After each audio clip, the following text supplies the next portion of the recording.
Hey friends, welcome back to Chitty Chats with Stacy. This week we are doing listener questions, and I have a very special question from a wonderful listener named Alexandra.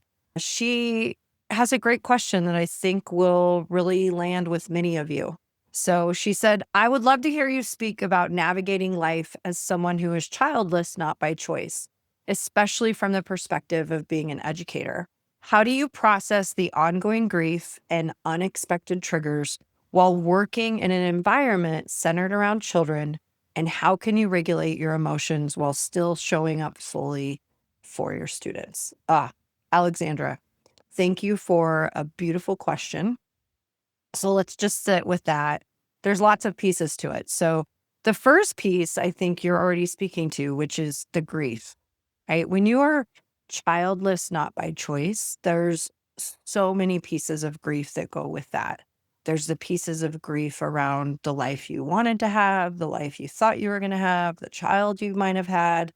There might be grief around miscarriages or IVF treatment that didn't work, or being on an adoption waiting list for a long time and not getting chosen. There's so many pieces about grief. And the thing about this specific grief is it's a living grief, right? There are things that happen in our life that maybe we can grieve and we have a little bit of closure around that.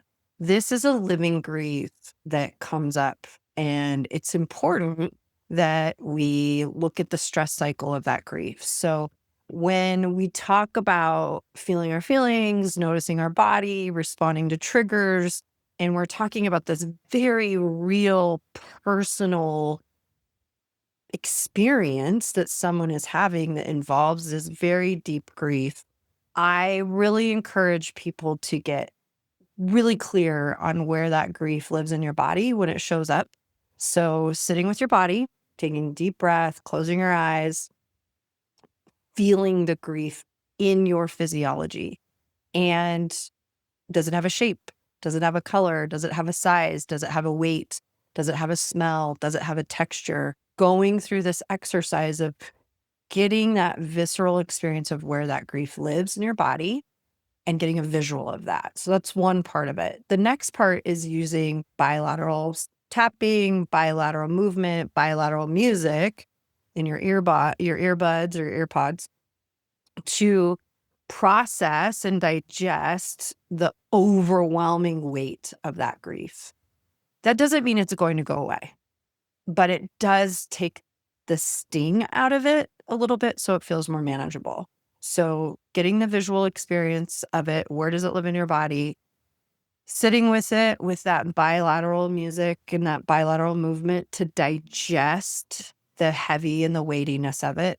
And then asking your body, how can this live inside of me without it wrecking me every day?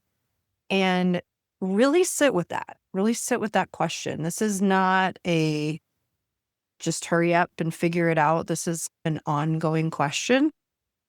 And then as the triggers arise and with your students, there's a few things I want you to get curious about. One, how come you're choosing to work with students? I think getting clear about that is really important.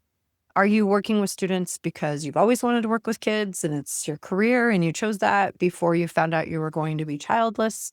Are you working with kids to fill that gap? There's no judgment in what the answer is. I just want you to be clear about what the answer is. And then once you work through those answers, there's also the layer of, is this healthy for me? Is it really still good for me to be in this environment? And for some, the answer is absolutely yes. I can do this. I can be in this work. I can stay regulated. I can navigate and manage and move through that living grief in a way that I can still show up for kids. We never want kids to be responsible for our emotional regulation. And so that's an important part of this conversation. And I don't think that's happening in this question in any way, shape, or form. I just want people to be aware of that.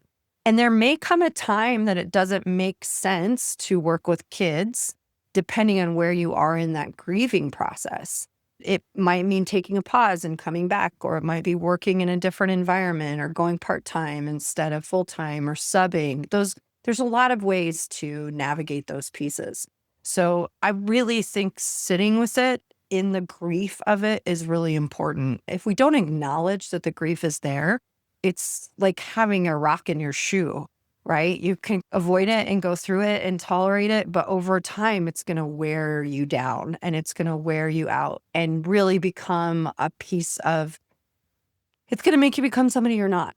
And like most big feelings, when we talk about them, there's a sitting with it, digesting it, acknowledging it, releasing it, and also living with it. There's different types of grief that become a part of us.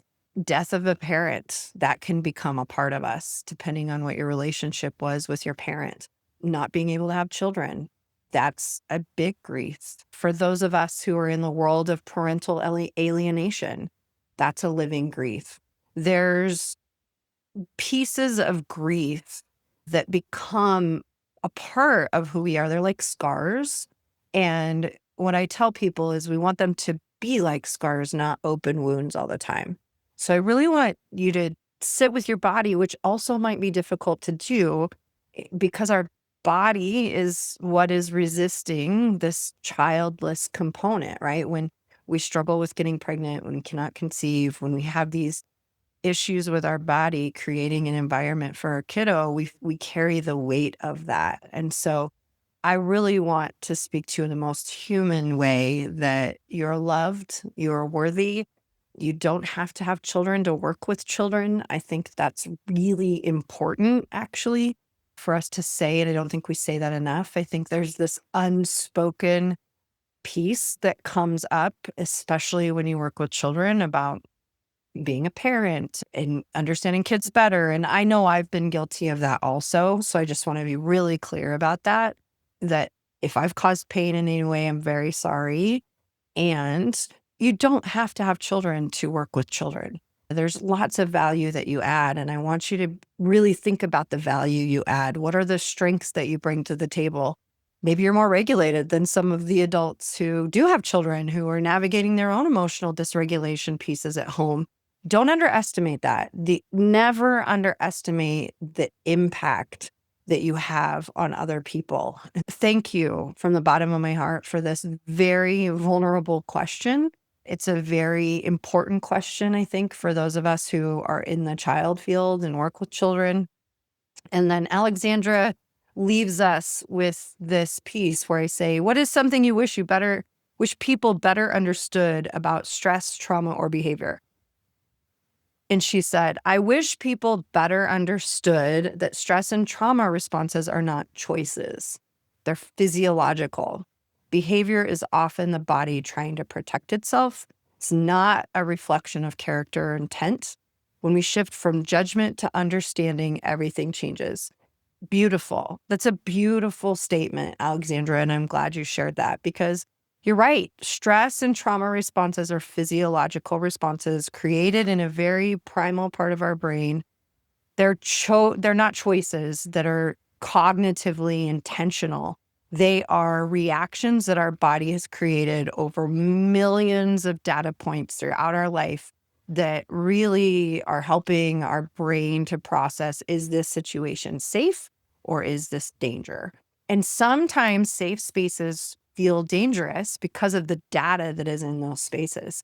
And I really love how you say when we shift from judgment to understanding, that makes a difference. And what I would add to that is when we shift from judgment to understanding, and then we shift from understanding to empathy, and then we shift from empathy to compassion, we are in a completely different system than the beginning of that judgment piece. So huge shout out to you, Alexandra. Thank you so much for your question. For those of you who might have other questions, you're listening to this, you want me to answer them on the podcast, please drop me your question at stacy@gobu.org. I'm excited to answer some more listener questions. Have a great day.